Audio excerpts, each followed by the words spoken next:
As you guys know, I often get the idea for these episodes from reading various articles. And the other day I ran into a great one in my Facebook feed talking about Asherah, the wife of God. Some of you may not know about her, but I was really intrigued when I was younger with her. Supposedly she was the wife of Yahweh, the Israelite God. And this article got a little more into her history.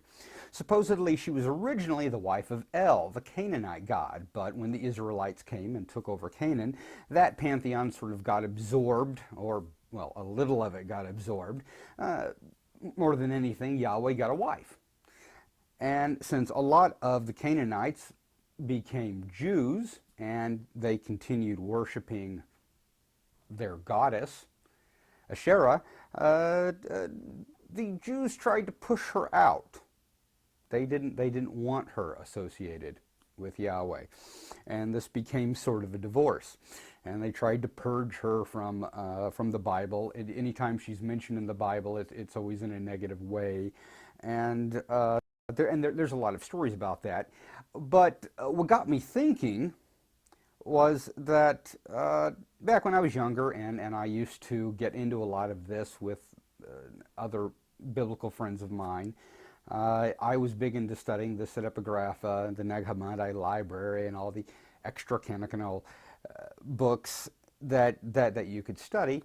And they tended to irritate some of my friends quite a bit. They didn't like the idea of there being anything outside the Bible or anything before the Bible. It was as if somehow the whole idea of religion just sprung out of the Jews and there was nothing before that. And that always kind of bothered me.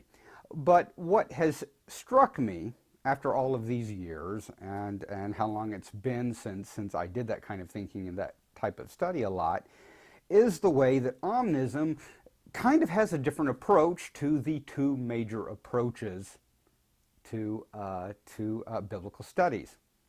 You either have the extreme believer in general, or the believer as in a person who believes that the Bible is literal, is true, is actually written about God.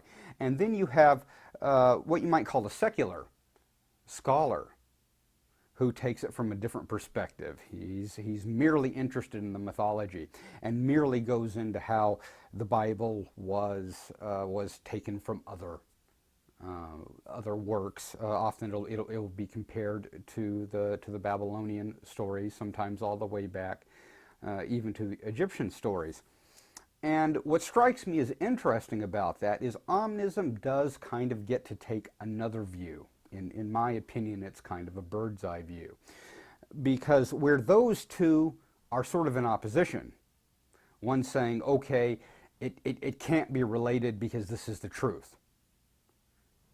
Which in other words, the Bible. The Bible itself cannot be taken from other things. It can't have other influences because it is the truth. And even though we know generally when the Bible was written, or rather when the Bible was written down, of course they will try to argue that, well, oral tradition went back thousands and thousands of years, who knows how far, back to the beginning of time, whatever you have to believe in order to feel that way. It winds up in opposition to the scholars who say, well, the problem is we do have these myths and these sets of stories from other civilizations, from earlier peoples, and we actually do know somewhat about how those things came about. Omnism gets to say, okay, it doesn't have to be that way. For the Omnist, there is a truth. We may not understand what that truth is. We may not be able to exactly put it into words.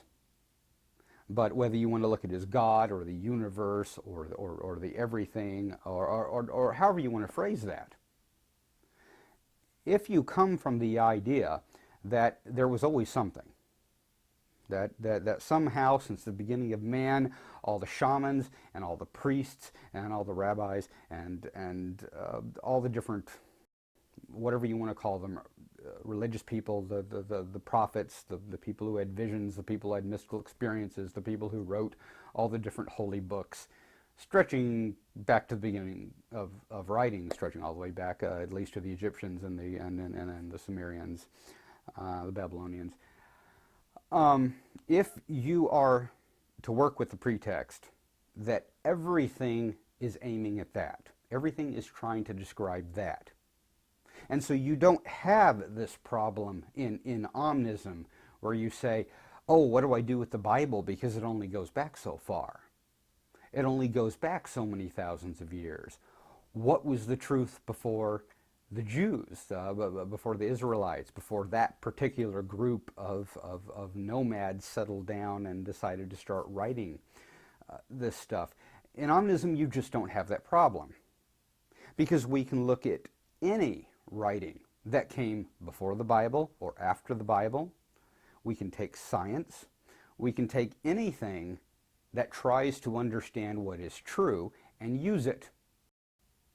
And there's no such thing as one thing contradicting to the other. Yes, there might be specific details that contradict, and of course, as I've said before, Omnists really believe that to be more of a personal contradiction, of a cultural contradiction.